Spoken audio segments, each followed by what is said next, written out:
Welcome to our online services here at Summersville Christian Church. We desire to be disciples and build disciples. I'm Pastor Nate Cooper, and on the right of your screen or below, you'll see a comment bar where you can engage and participate in our gathering this morning. Our gathering will begin in 2 minutes, and we have prepared for you a worship song, a devotion, and a time for communion and offering. We'll give you details within the comments for scriptures and ways to give online. Once again, this is a supplement of our on-site services that we provide here at SCC.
I'm kind of homesick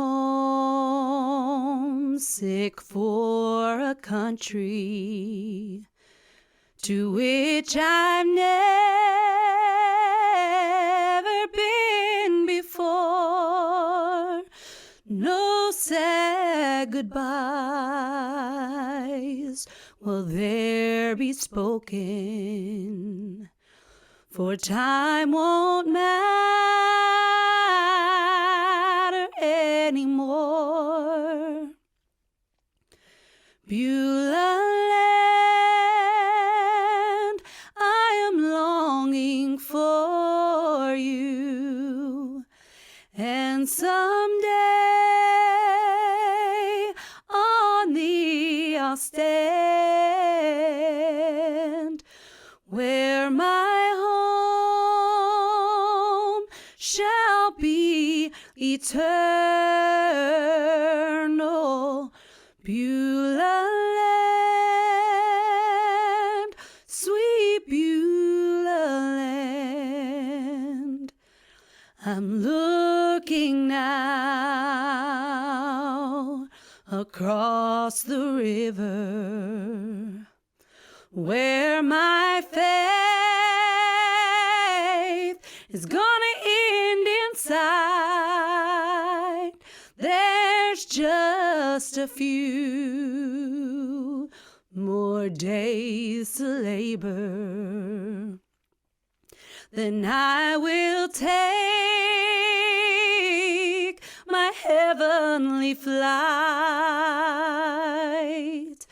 Beulah land, I am longing for you, and someday, honey, I'll stay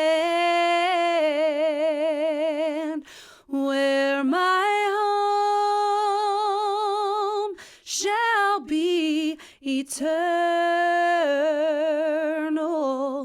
Beulah land, sweet Beulah land. I see the lights, I hear the singing, a brand new song of joy divine. My soul rejoices just in knowing that soon these pleasures will be mine. Beulah land, I am longing for you, and someday on thee I'll stand, where my home shall be eternal. Beulah land, sweet Beulah land.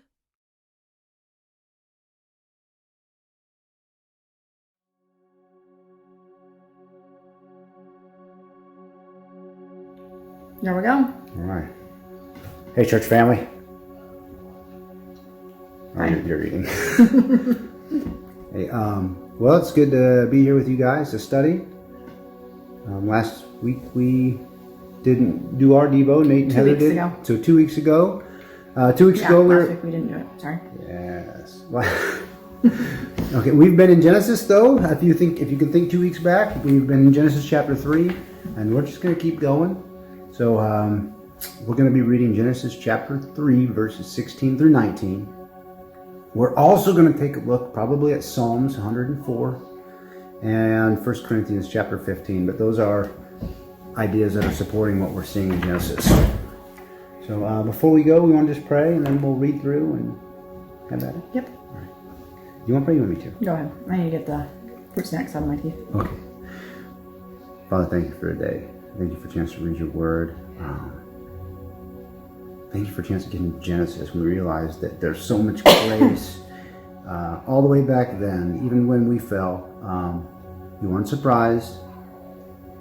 In fact, it was all part of your plan. Thank you for that. We love you. Pray you bless our time here. It's in Jesus' name we pray. Amen. Amen. All right. Do you want to read? You want me to read? Sure. I'm good at reading. Okay. Well, go ahead. Okay. So Genesis 3, 16 through 19. Yep. Then he said to the woman, I will sharpen the pain of your pregnancy, and in pain you will give birth, and you will desire to control your husband, but he will rule over you.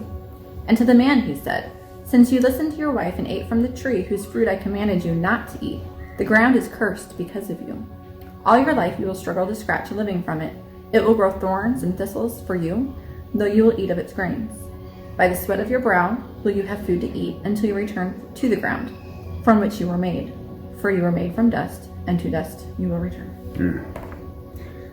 So the other half of the curse. We dealt with the first half of the curse, dealing with the serpent crawling around on his belly and being crushed. Now we're looking at specifically God turns to us, to the woman, to the man. And it's actually, to me, I think we're going to see it's really pretty encouraging. Let's just start out. I'm just going to read the 16. We hear 16 a lot. The woman says, I greatly increase your pangs in childbirth, and in pain you bring forth children. Yet your desire shall be for your husband, and he shall rule over you. So we've got a little bit of marital conflict. Really? No. Nah. And but I really want to get into what's going on here in 17. It says here, and to the man he said, because you have listened to the voice of your wife and have eaten the tree by which I commanded you, you shall not eat it. Cursed is the ground because of you. Man, they're really going to have marital conflict when they're working together on the farm. I know. And he says, in toil, he's all right, you shall eat of it all the days of your life. If we remember correctly, right, how did God make Adam? How did he shape him? From the dust. From the dust. He formed him up out of the dirt. Jesus. Sorry. Yeah. And he put them out into the dirt. Or he forms them out of the dirt. They're in the garden there. And so, having been made from the dirt, he messed up, and he says, cursed is the ground. So, you guys messed up. But the ground is cursed. I'm cursing the ground as well. That's where we came from. And so what does he do? He says here, in toil you're going to eat of it all the days of your life. Thorns and thistles it shall bring forth for you. You'll eat plants of the field. In 17 when he says cursed and toil in the dirt, well, sometimes we think like, is God caught off guard? Was he somehow sidetracked by, oh man, you guys messed up. That's it, And it's like when you have kids and they do something that catches me off guard and it's bad. I'm like, fly off the handle on them, because I didn't expect it. But God's punishment here isn't because he was caught off guard. He just got angry. We're going to see that there was a lot of planning. Rather than oh no, plan A failed, we're going to plan B, and now we're going to have to send Jesus. Right. I think we're going to see that by putting us through Adam, who he formed out of the dirt, back into the dirt, and says, fine, you work the dirt. Okay, see how well it works for you. There's going to be thistles, and you're going to have to toil this. Even then, he's showing Adam that the only way he's going to be saved is through faith in God's provision. And so here's why. I want to go to Psalm 104. And the reason is if you spend just a little bit of time, I imagine it wasn't too long in Adam and Eve's existence out in the dirt trying to till it, to survive and eat off of, before they realized you can have all the dirt you want. And you can dig holes in it, and you can plow it up, and you can do all that, and you can even find seeds, and you can stick seeds in the dirt. Okay. But if that's all you've got, what's going to happen? It's just dirt. It's just a seed. But there's more. Particularly when you live, let's say you're in the Middle East somewhere where it's naturally arid. And, When we were in Arizona, we had to. Oh man. Yeah. I could never stay there. If you lost power, you'd all die. Oh, it's nice. Yeah. Let's go to Psalm 104, 13. Off track. 104, 13. And I want to read through 15. Do you want to do it? You want me to Yep. do it? Go ahead. It's my contribution. 13. Yep. You send rain on the mountains from your heavenly home, and you fill the earth with fruit of your labor. You cause grass to grow for the livestock, and plants for people to use. You allow them to produce food from the earth, wine to make them glad, olive oil to soothe their skin, and bread to give them the strength. So the psalmist, right, the one who's writing this song, he's worshiping God in a song. And he's saying, that water comes from you. In 13, from the lofty abode, what you water the mountains, and it comes down, and the earth is satisfied. So is the dirt, is that ground that was cursed, is it satisfied by Adam and Eve out there digging holes in it? Tilling away. Does that satisfy the earth? Does it produce Something's anything? missing. No. So it wouldn't have been long in Adam and Eve's life where they realized God said, cursed is the ground, through toil you're going to try and reap from this. But they would have had nothing if God hadn't rained down on it and provided for them.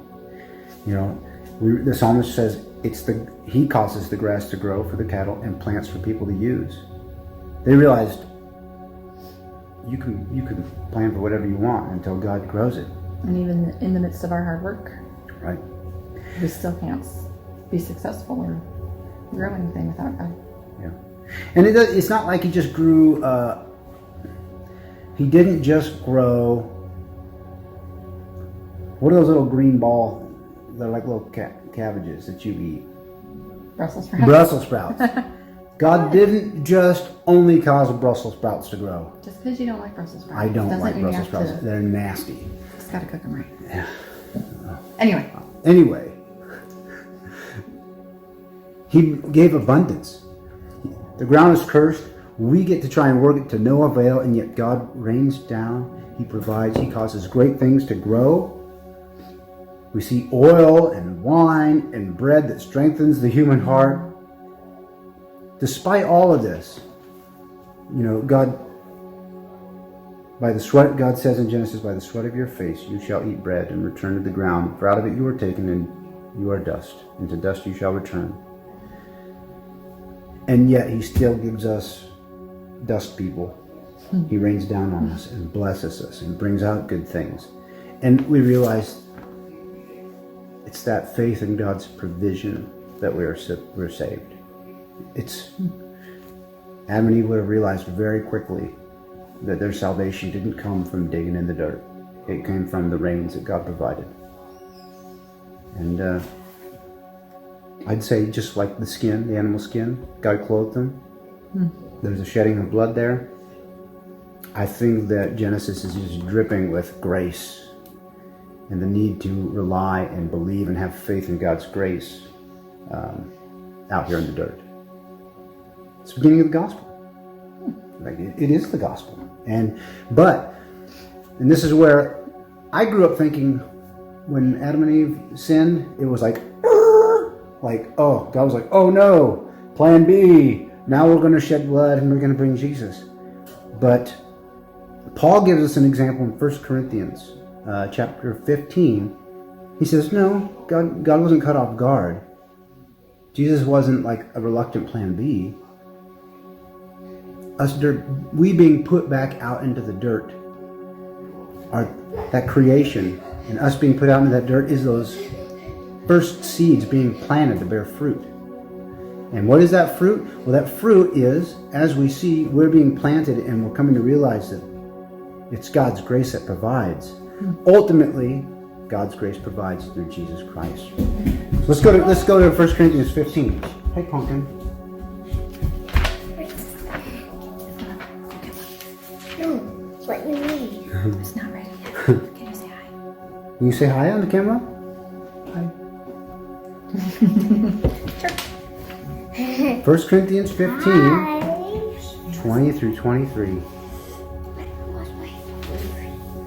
And I'll just read it. It says, but in fact, Christ has been raised from the dead, the first fruits of those who have died. For since death came through a human being, the resurrection of the dead has also come through a human being. For as all die in Adam, so all will be made alive in Christ. But each in his own order. Christ the first fruits, then it is coming those who belong to Christ. So just as, you could think of baptism, there are so many signs in Scripture, whether it's the fall of man being put out, being forced to work the dirt, realizing that provision still only comes from God through the rain, which the psalmist picks up, which in 1 Corinthians we realize that the fruit, all that finally comes to fruit in Jesus. And we're on that vine now, and we're growing too. So no, there was no plan B. It's just God knew all along. those seeds planted from the beginning of creation. And God is gracious. Anything else you'd like to add? Mm-hmm. I will say this. When you're out there working through the briars and the thorns, There's a lot of thorns out there. and the rocks, God put those there to remind us. You know, like Israel, he's like, that's a stiff-necked people. He's saying, hey, when you're looking down and you're cussing it, you can't grow nothing but a rock garden, at least if you're like me. God's saying, hey, look up. Because my grace is there for you in that. And ultimately, we have Jesus. So don't forget about that, guys.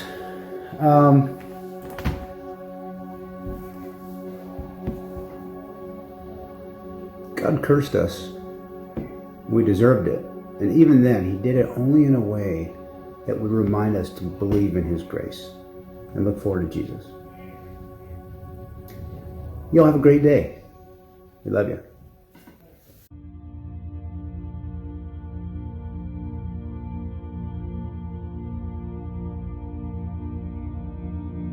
At this time, please partake in communion, remembering his sacrifice. When we take the cup and the bread, we are making a physical gesture, a physical bonding.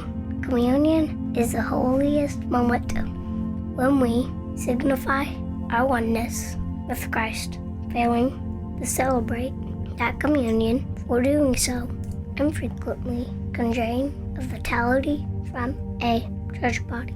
At this time, please partake in communion as a family.